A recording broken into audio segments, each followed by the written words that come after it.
Twitter, Microsoft, Google's parent company Alphabet, Salesforce, and as recently as last week, SAP are amongst the big names in the tech sector that have made job cuts in recent weeks. Unfortunately, I think there are more coming, and particularly in the digital procurement and supply chain sector, where there's news of some job losses in the last couple of weeks that I'm aware of. And unfortunately, I fear there are more in the pipeline, given the conversation I'm having with some people in certain organisations. I want to look at two questions in this short video. The first one being, how are the decisions being made about who's losing the jobs?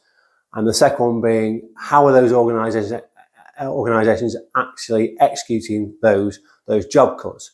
So the first question, historically, a lot of people feel that organisations like that let go of their lowest performers, the 5 or 10% of people that haven't hit target and therefore are vulnerable, and it's a way of culling those underperformers.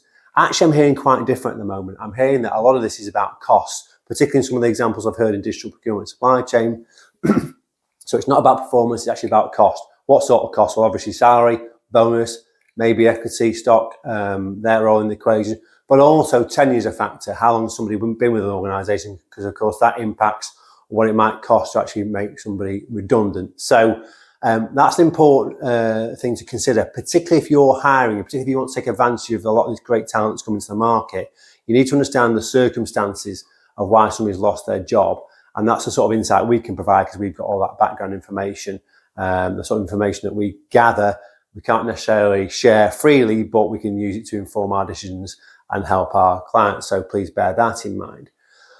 The second question is one which I'm feeling quite irritated about, quite annoyed actually. It's the way these job cuts are being delivered. So there's a particular example I'm aware of at the moment where people just got an email at lunchtime, told their jobs are gone, minimum severance pay, and systems turned off within a matter of minutes. That's a brutal way to end somebody's career with your organisation.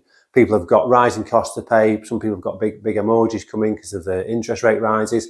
All sorts of factors in the equation.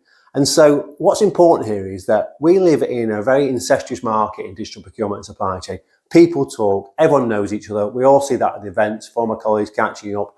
They all talk, we all network, LinkedIn, events and other sort of forms of personal networking, and word spreads. So if you're letting people go in quite a brutal fashion, and that's representative of your organisation's culture, well then you better think about that very carefully, because the market will remember.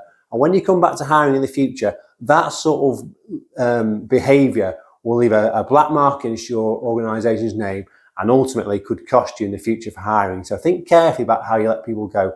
And quite frankly, show some decent spirit about people because it's a terrible time to lose your job, and there's a way to do it, and there are certain organisations that are doing it much better. Not everyone needs to go down the Elon Musk route of doing it so brutally. So I hope those are useful comments for you to think about.